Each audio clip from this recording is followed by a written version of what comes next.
Weather Team, sponsored by AC Designs. And that almost doesn't tell the whole story, folks. There were many skyscrapers with windows blown out in downtown Houston. Remember, that's a city that builds to handle hurricane force winds. So that was a major storm. So conservatively, they had gusted to 90 to 100 miles per hour. The same front that produced that is heading our way. I'm not saying we're going to have that kind of weather.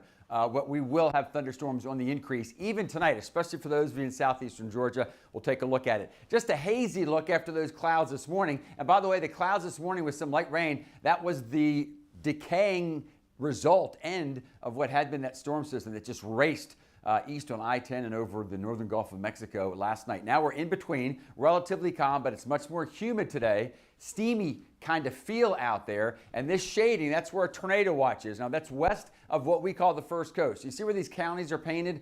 Those are northwesternmost counties. So the tornado watch is for, think I-75 in Georgia westward. Now this is where the nearest tornado warning is. That's still out west of Tallahassee.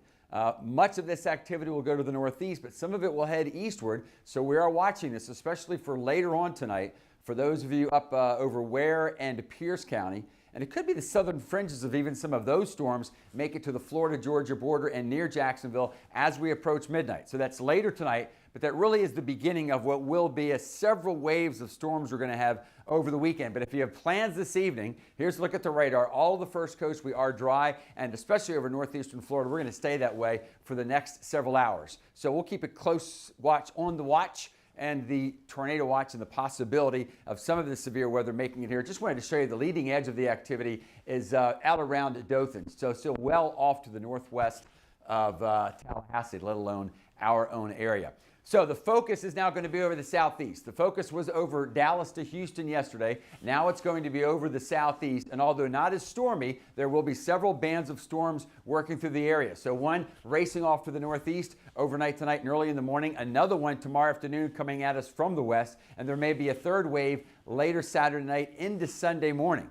Beyond that will be a second front, but the front arriving after that, that is later on the weekend into Monday, will simply bring us a few coastal showers. So for tomorrow, we'll have enough sun for temperatures to make it to 92, but thunderstorms will be increasing, especially through the latter half of our Saturday into Saturday evening and Saturday night. Even out toward the beaches, because of the land breeze, you're going to make it to 90, but boaters, anybody else who's exposed near the water, keep your eyes to the west because thunderstorms, and my main concern being lightning, will be heading your way, again, after 2 o'clock. Big outdoor events tomorrow, some of the bigger ones, dancing in the streets. That's at Atlantic and Neptune Beach. Again, things get iffy after 2 to 3 o'clock there. Down in St. Augustine, music as well. It's a 90s concert. You can pick out if your favorite group or band is there, will be there. Temperatures near 90. Speaking of, Sunday, the stormiest weather early, but there still will be some showers lingering. Monday, a few coastal showers, but that's going to come with the northeast breeze. How about a couple days early next week with highs only in the lower 80s?